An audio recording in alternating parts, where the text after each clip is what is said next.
Hi అండి, అందరికీ ఎలా ఉన్నారండి? అందరూ బాగున్నారా? నేను బాగున్నాను, మీరు కూడా బాగుండాలని కోరుకుంటున్నాను. ఈరోజు మన వీడియో వచ్చేసి ఒక కుకింగ్ వీడియో. నేనైతే మా పిల్లల కోసం ఒక మిఠాయి స్వీట్ చేద్దామని అనుకుంటున్నాను. ఆ మిఠాయి స్వీట్ నేను చిన్నప్పుడు మా దగ్గరలో ఉండే షాప్లలో కొనుక్కున్నదనమాట. అది చేయాలి అని చాలా రోజుల నుంచి అనుకుంటున్నాను. ఇవాళ అయితే చేద్దాము. మరి మా పిల్లలకి హాట్ తినాలనిపిస్తుందా, స్వీట్ తినాలనిపిస్తుందా అనేది వాళ్ళని అడిగి తెలుసుకుందాం పదండి. ఇంతకీ వాళ్ళు ఏం చేస్తున్నారో చూస్తారా మరి? హాయ్ పిల్లలు, ఎలా ఉన్నారు? ఏం చేస్తున్నారు? మీరు పిల్లలా? మరి పిల్లలు అంటే ఏమనట్లేదు? మేము పిల్లలం కాదు, పిల్లలం అని చెప్పట్లేదు. ఎందుకు చిన్ను? పిల్లవా నువ్వు? పెళ్ళియా? అలా జోక్స్ వేస్తూ ఉంటారనమాట పిల్లలు. అయితే వీళ్ళు ఏం చూస్తున్నారు ఇప్పుడు? మీరు ఎక్కువగా రిడిల్స్ చూస్తూ ఉంటారు పిల్లలందరూ కలిసినప్పుడు. రిడిల్స్ చూడడం వలన ఏంటి లాభం? Very good. వీళ్ళకి రిడిల్స్ అలవాటు చేసింది కూడా మా చైనీయే. ఎక్కువ రిడిల్స్ పెట్టి చూపిస్తూ ఉంటా చైనీకి, అందుకని వీళ్ళకి కూడా అలవాటు చేసింది.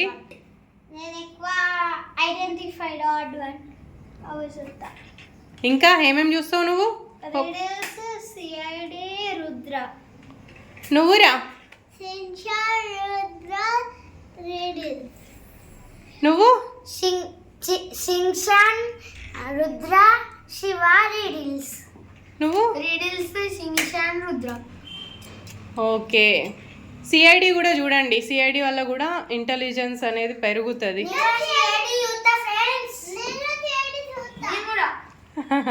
ఓకే, ఇప్పుడు ఏం తినాలనుకుంటున్నారు? మీకు ఏమైనా చేసి పెట్టాలా? ఏం చేసి పెట్టాలి? ఎల్లో కలర్ లడ్డు, కానీ కొంచెం డిఫరెంట్గా చేస్తా ఎల్లో కలర్ లడ్డూని. ఓకేనా? మీకు అందరికీ టేస్ట్ చూపిస్తా.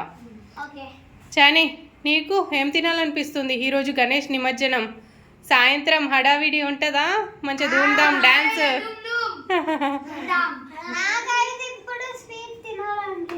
స్వీట్ తినాలనిపిస్తుందా?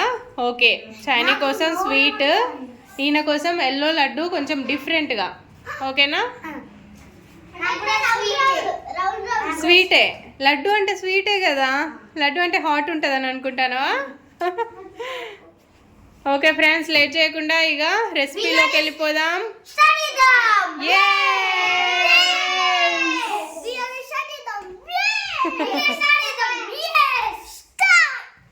బూందీ మిఠాయి చేసుకోవడానికి 1 కప్పు శనగపిండి ఒక గిన్నెలో తీసుకుంటున్నా.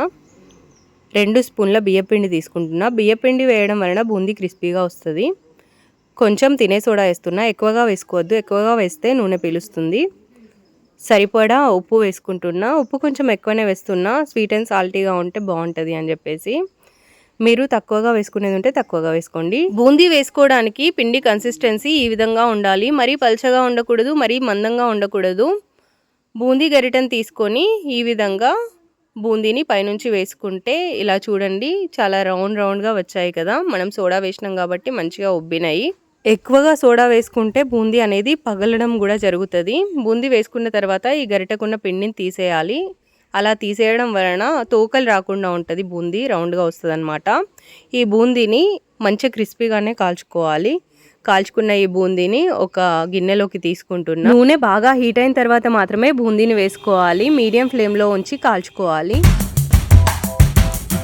చూడండి, ఇలా నేను చూపిస్తున్న విధంగా క్రిస్పీగా వేగాలి బూందీ. నేను ఇక్కడ 1 కప్పు శనగపిండికి 1 కప్పు బెల్లం వాడుతున్నా. మీరు కావాలంటే 3/4 కప్పు వాడుకోవచ్చు. తక్కువ బెల్లం వాడాలి, కానీ ఎక్కువ బెల్లం వాడితే బెల్లం టేస్ట్ అంత బాగుండదు బూందీ మిఠాయి. ఇక్కడ నేను బెల్లంలో కొంచెం వాటర్ వేసుకొని పాకం పడుతున్నా. ఎక్కువగా వాటర్ వేస్తే చాలా టైం పడుతుంది, కొద్దిగా వాటర్ మాత్రమే వేసుకొని పాకం పట్టుకోవాలి. చక్కెర పాకమైనా బెల్లం పాకమైనా సరే అదే ప్రాసెస్. చూడండి, ఇక్కడ యాలకులు కూడా యాడ్ చేశాను. ప్లేట్కి నెయ్యి రాసుకుంటున్నా. మనం పాకాన్ని కలుపుతూ మధ్య మధ్యలో ఇలా చెక్ చేసుకోవాలి, గట్టి పాకం వచ్చిందా లేదా అని. గట్టి పాకం అంటే పల్లి పట్టీలకి పడతాం కదా పాకం, అలా ఉండాలి. వాటర్ ఎక్కువగా వేస్తే తొందర రాదు పాకం, అందుకని తక్కువగా వేసుకోవాలి బెల్లంలో. ఇప్పుడు పాకం వచ్చిందా లేదా చెక్ చేసుకుందాము. ఇలా పాకం తీసి వాటర్లో వేసినప్పుడు ఇలా దగ్గరికి అయ్యి చేతికి అంటుకోకుండా ఉండాలి. ప్లస్ పల్లానికి వేసి కొట్టినప్పుడు గట్టిగా సౌండ్ రావాలి, అట్లయితే గట్టి పాకం వచ్చినట్టు. ఇప్పుడైతే ఇంకా రాలేదు, ఇంకో 1 మినిట్ పడుతుంది పాకం రావడానికి. 1 మినిట్ మనము కలుపుతూ ఉందాము. అరిసెలకైనా, లడ్డూలకైనా, బూందీ మిఠాయికైనా పాకం కరెక్ట్గా రాకపోతే తొందరగా ఖరాబ్ అయిపోతాయి, ఇంకా పల్చగా అయిపోతుంది అనమాట లేత పాకంలో తీస్తే. సో ముదురు పాకం వచ్చే వరకు చూసి, పల్లి పట్టీలకి, నువ్వుల ముద్దలకి వచ్చే పాకం ఉంటుంది కదా, ఆ పాకం వచ్చేదాకా చూసుకొని మనం బూందీ అందులో వేసుకొని కలుపుకుంటున్నాము. మనం బూందీకి ఆ పాకం అంతా పట్టేంత వరకు కలుపుకొని ప్లేట్కి నెయ్యి రాసి పెట్టుకున్నాం కదా ఇందాక, ఆ ప్లేట్లో ఇది పరుచుకొని ఒక గిన్నెకి నెయ్యి రాసుకొని దీని మీద మంచిగా సమానంగా ఒత్తుకోవాలి.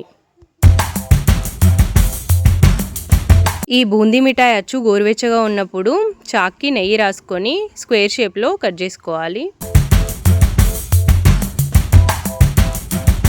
చూడండి, ఇక్కడ మన బూందీ మిఠాయి అయితే రెడీ అయిపోయింది. చల్లారిన తర్వాత ఇలా తీసుకోవాలి. అలాగని పూర్తిగా చల్లారిన తర్వాత కాదు, గోరువెచ్చగా కంటే ఇంకొంచెం చల్లారిన తర్వాత. చూడండి, మన టేస్టీ బూందీ మిఠాయి అయితే మనం చిన్నప్పుడు తిన్నది మనమే తయారు చేసుకున్నాము. ఇప్పుడు పిల్లలకి టేస్ట్ చూపిద్దాం పదండి. పిల్లలు రెడీ అయ్యాయి. పిల్లలం కాదు పిల్లలమాట, పిల్లలం కాదు పిల్లలం.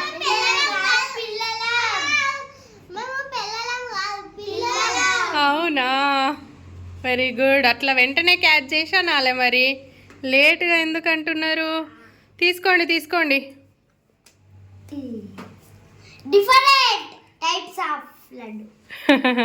దీన్ని బూందీ మిఠాయి అంటారు.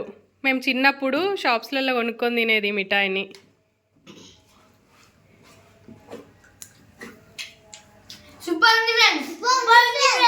నిజం చెప్పండి, ఏదైనా కూడా సూపర్ అంటున్నారు.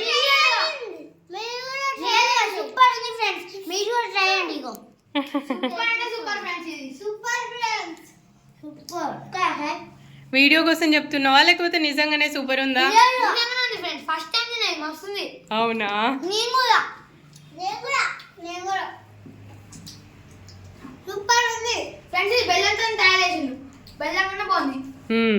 అవును. మేము చిన్నప్పుడు ఇవి షాప్స్లో అమ్మేది, మా ఊర్లల్లో కొనుక్కొని తినేది అన్నట్టు. ఇది ఎట్లా చేస్తారో అనుకున్నా, యూట్యూబ్లో చూసి చేయాలనిపించింది, చేసిన.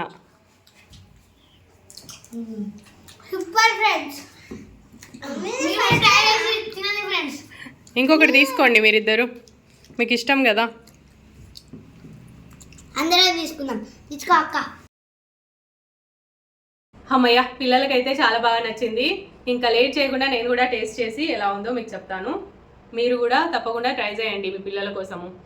మనం చిన్నప్పుడు మన ఇంటి పక్క షాప్లలో కానీ, లేదంటే మన స్కూల్ పక్క షాప్లలో కానీ ఇలాంటివన్నీ కొనుక్కొని తింటాం కదా, అలాంటివి ఒక్కొక్కసారి ఒక్కొక్కటిగా ట్రై చేసి మీ పిల్లలకు కూడా టేస్ట్ చూపియండి. మనం తినే మన పిల్లలు కూడా టేస్ట్ చేయాలి కదా మరి. అందుకని నేనైతే ఒక్కొక్కటిగా ఇలాంటి రెసిపీస్ అయితే చేసి వాళ్ళకు కూడా టేస్ట్ చూపిస్తున్నాను. ఇదైతే చాలా బాగా నచ్చింది పిల్లలకి, ఇంకా నేను కూడా తింటున్నాను. ఇది గట్టిపడ్డ తర్వాత తింటే చాలా కరకరగా క్రిస్పీగా మంచిగా ఉంటుంది.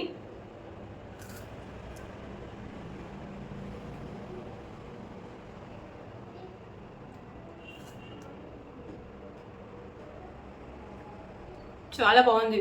ఇంతేనండి ఈ వీడియో కనుక మీకు నచ్చినట్లయితే తప్పకుండా నా ఛానల్ని సబ్స్క్రైబ్ చేసి ఈ వీడియోకి లైక్ ఇచ్చి మంచి కామెంట్ పెట్టండి. Bye bye.